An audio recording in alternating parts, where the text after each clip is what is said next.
Hi, my name is Rob, and I'm here today to talk about GDSN and the digital shelf.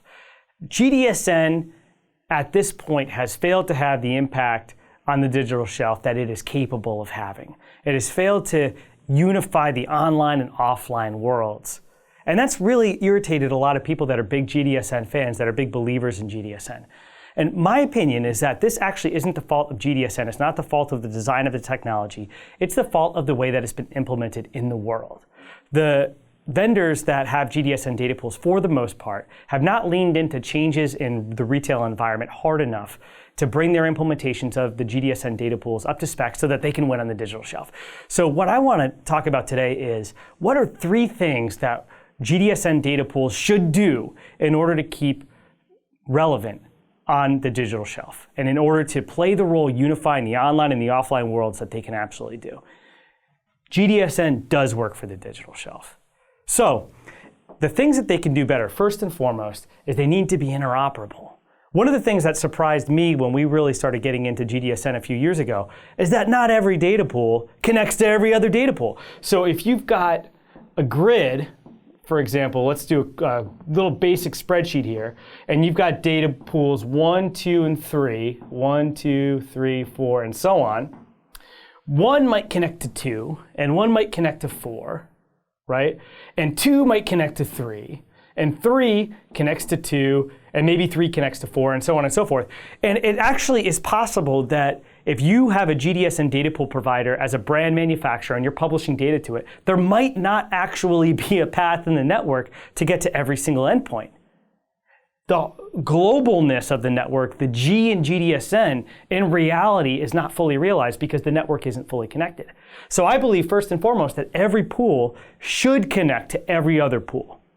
The second thing I believe is that every data pool that's out there should support the entire global data dictionary of attributes. The GDD has thousands of attributes covering basically anything that you'd want to possibly cover with regards to the consumer experience. The GDD actually even supports things like 360 spins and video transmission and things like that. It's got the ability to transmit anything you want to say about a product. The issue is that data pools aren't required to support every single attribute. So what you end up with is data pools, for example, that maybe are category specific, that have chosen to only support subsets of attributes for specific categories and not the whole set. And again, this also has an effect of interoperability, right? If you've got a pool that supports every single attribute, trying to connect with a pool that doesn't support every single attribute, there's challenges in that. So every pool needs to support every single attribute, every single capability of GDSN. The third point, and this is a little bit more about the GDSN standard than it is about the vendor implementations, is the GDSN data pools should know the requirements of all of the endpoints. The endpoints should have transparent requirements.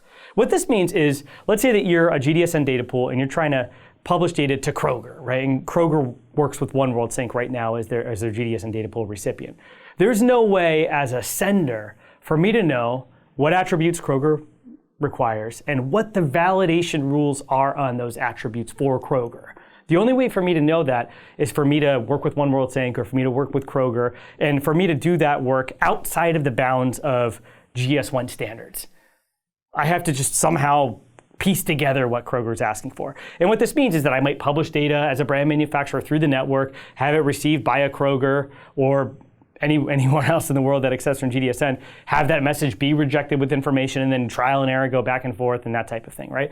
With transparent requirements, this enables all of the source pools and all of the source manufacturers to know what's actually required of them by the endpoints.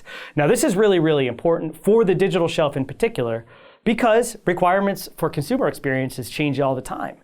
Grainger has over 8,000 product categories, each with their own requirements, and those requirements change on a weekly basis. Wayfair has over 6,500 product categories. Same thing, they change on a weekly basis. Amazon has hundreds of product categories. They change on a weekly basis.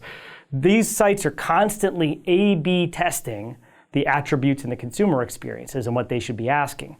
So in that volatile world, where requirements can change all the time, you need some programmatic way to expose those requirements so that source systems can actually keep up to date with the consumer experience requirements. And I believe if you do these three things well, if you have all pools work with all other pools, if you have all pools support all data, and if you make the transparent requirements for all endpoints available, Then you've got a world where GDSN can own the digital shelf, can be the transmission standard, the pipes through which data flows for the online and the offline worlds, playing a meaningful role in the future of commerce. That's why we at Salsify are building a new GDSN data pool. We believe that GDSN data pools should support these philosophical goals, and we intend to have our pool support all other pools, interoperate with all other pools, support all data, and know the requirements of every single endpoint.